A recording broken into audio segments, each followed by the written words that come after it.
we've been working on groundbreaking missions that are paving the way to the future. We're focused on launching scientific and research satellites, restoring U.S. capability to launch humans into space from American soil, forging commercial partnerships, modernizing our infrastructure and facilities to support the growing variety of government and commercial activities and missions, and working for long-term human exploration missions on our journey to Mars. That will carry Orion is the Space Launch System, or SLS.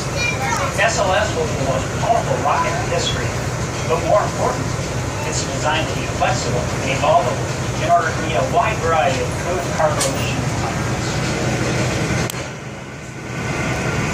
As I said, you're in for a very special experience today. Is the mobile launcher being built for SLS?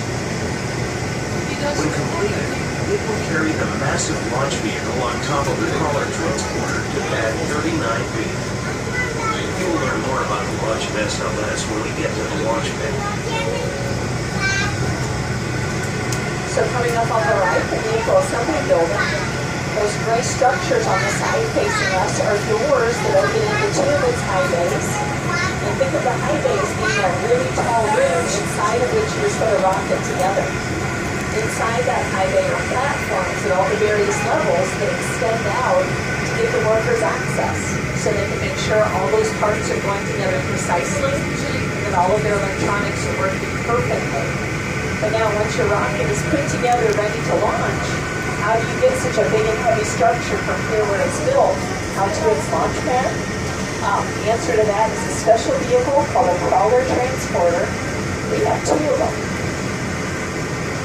If you look off the right side of the bus, you'll see a gray, flat-topped, tracked vehicle, rusty-colored tank boots, with a yellow handrail running around it.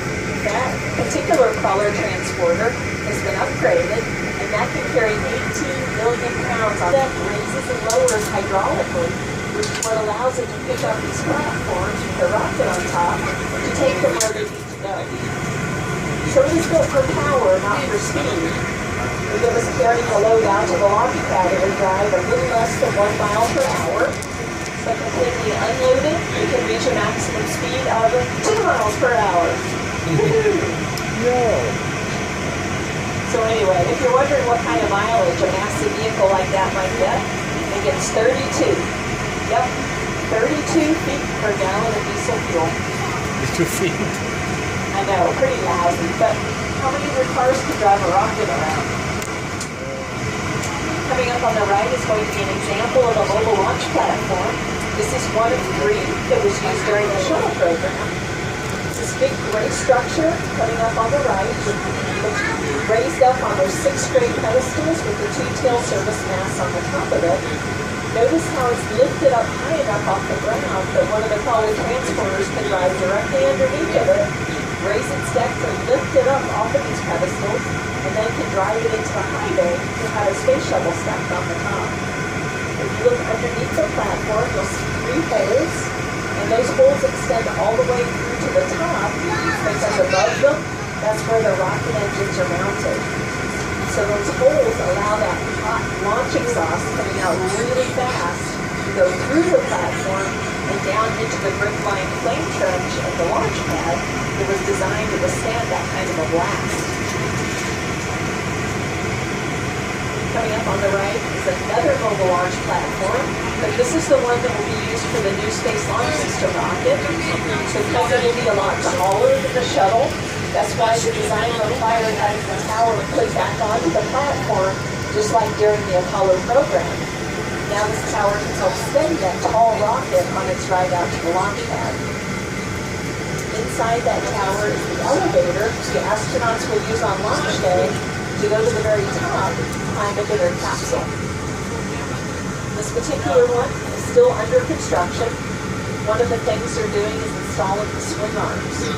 And that's the part that comes out to the rocket at all those various levels, providing the umbilicals needed. And that can be fueling, electricity, or communications. How are all of you doing? Are you still with me? Yes? Very good. To the right, this gravel road is called a crawler way. that goes 7 feet deep with different layers of fill to provide a good foundation for those heavy crawler transporters to drive on. The top 8 to 12 inches is a river rock from the state of Alabama, specially selected for its rounded edges and for the fact that you can crush them and they will not make sparks. Very important to not make sparks if you're driving a rocket around. And if you look in the rock, you can see where the crawler cleats have left their imprint, kind of crushing the rock as they've gone along. And you can actually see the ridges between the cleats.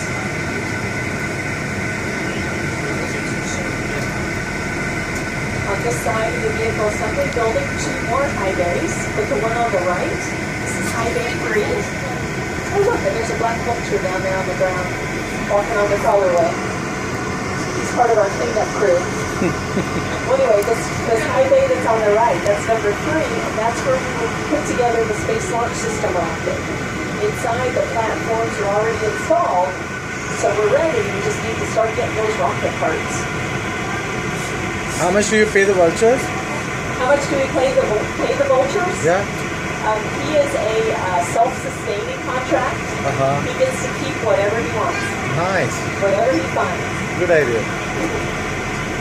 This white building on the right side of the bus, this is the Launch Control Center, and I have a little bit more video to tell you about that. Half of its tracks the gravel on one side, the other half of its tracks the gravel on the other. And that is a one-way road out to the launch pads. Typically, to go those 3.5 miles to get to 39A would take the crawler about 6 to 8 hours, because not only was it driving slow, it would have to periodically stop and let everything cool off. Well, I plan to drive a lot faster. It'll still take us a few minutes to get there, so in the meantime, here's a video to tell you the history of pad 39A.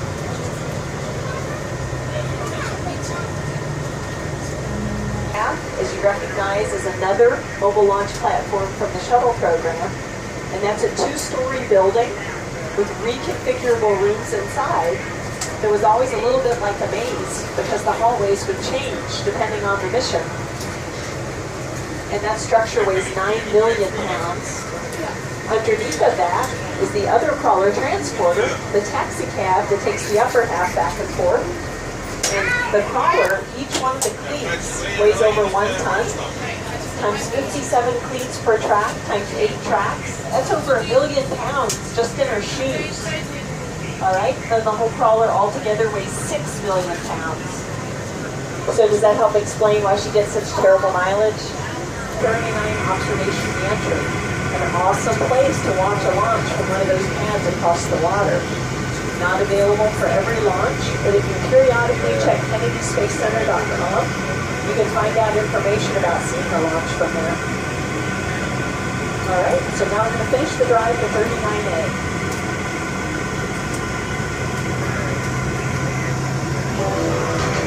Since the end of the Space Shuttle program in 2011, Pad 39A has begun yet orbit missions to the ISS. NASA can focus more heavily on deep space exploration, which you will learn about at Launchpad 39B. If you look off the left side of the bus and forward, the top of that concrete mound, that's 39A. SpaceX just launched a Falcon 9 rocket from there on July 5th. Next launch scheduled from here no earlier than August 14th. Now the hangar that is between us and the pad, that is the horizontal integration facility, and that's where they put their rocket together with its payload. Once they're all checked out, ready to launch, they're put on top of a structure called a strong back, and then taken in the horizontal position up those rail lines to the top of that mound, where then the strong back is used to lift the rocket to the vertical position. It's filled with its liquid fuel and then launched. A set of 4 white-tipped Lightning towers is Pad 41, where the United Launch Alliance launches the Atlas V kind of rocket, and that's where the August 20th launch will take place from. To the right of that, the next set of white-tipped Lightning towers is Pad 40, where SpaceX previously launched their Falcon 9 rocket, but they had that fueling accident and caused an explosion and damaged that pad. I don't know if you remember that or not. The parts to go in the water and not overpopulated areas. And because this is federally restricted land, we have miles and miles of private, pristine, untouched beach. No people allowed. And because of that, we've become a premier nesting site in the world for the endangered loggerhead turtles. They like our private beaches.